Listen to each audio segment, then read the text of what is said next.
Imagine standing on the southern coast of England and looking across the English Channel toward France.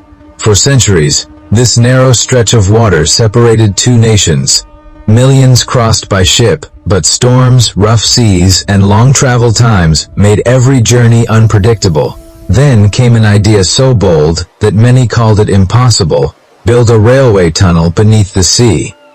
It sounded like science fiction. How could engineers dig under the ocean without the sea rushing in? Even more astonishing, how could two teams starting from opposite countries meet perfectly in the middle? This is the incredible story of the Channel Tunnel, one of the greatest engineering achievements in human history.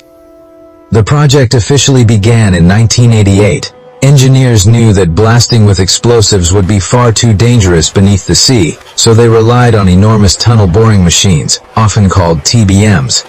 These steel giants weighed thousands of tons and stretched longer than a football field.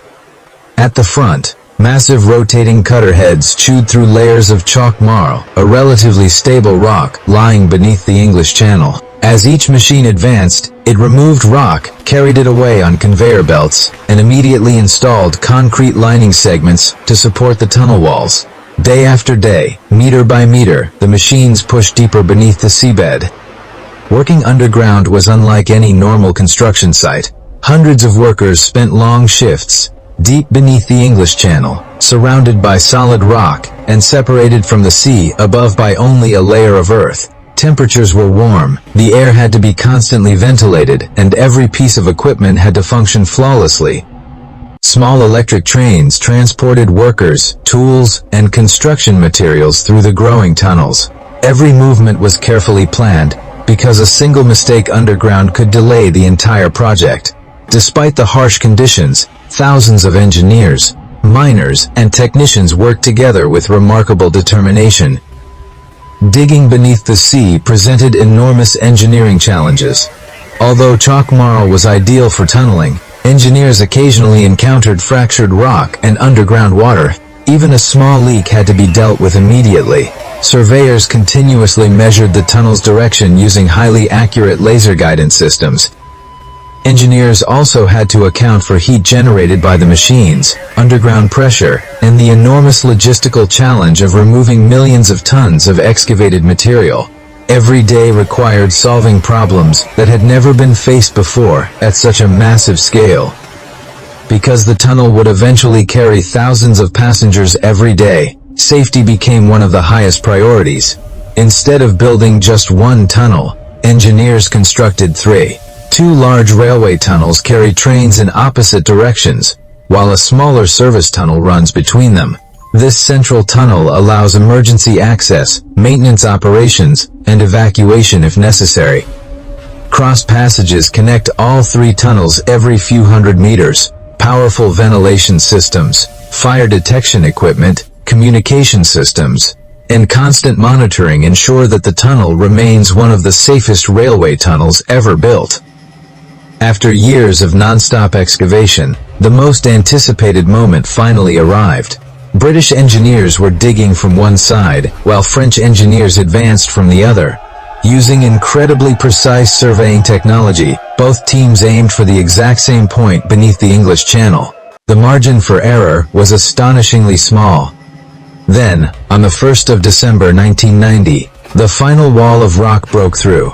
The two tunnels met almost perfectly, with only a few centimeters of horizontal difference. Workers from Britain and France shook hands beneath the sea, celebrating a moment that many once believed was impossible. Completing the excavation was only the beginning. Engineers still needed to transform the tunnels into a fully functioning railway. They installed hundreds of kilometers of steel tracks, electrical power systems, communication cables, drainage systems, lighting, and sophisticated signaling technology. Every component had to operate reliably beneath the sea. Once construction was complete, extensive testing ensured that trains could safely travel at high speeds through the tunnel. Only after years of careful preparation was the Channel Tunnel ready for passengers and freight. When the Channel Tunnel officially opened in 1994, it transformed transportation across Europe.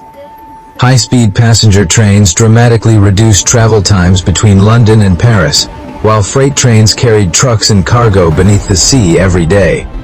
What once required ferry crossings became a smooth rail journey lasting only minutes beneath the English Channel. The tunnel strengthened trade, tourism, and cooperation between Britain and continental Europe, becoming far more than an engineering project. It became a symbol of international collaboration. The Channel Tunnel is far more than concrete, steel, and railway tracks. It represents decades of planning, extraordinary engineering, and the determination to achieve what many believed could never be done. Deep beneath one of the world's busiest waterways lies a hidden masterpiece where millions of people travel every year without seeing the incredible structure surrounding them.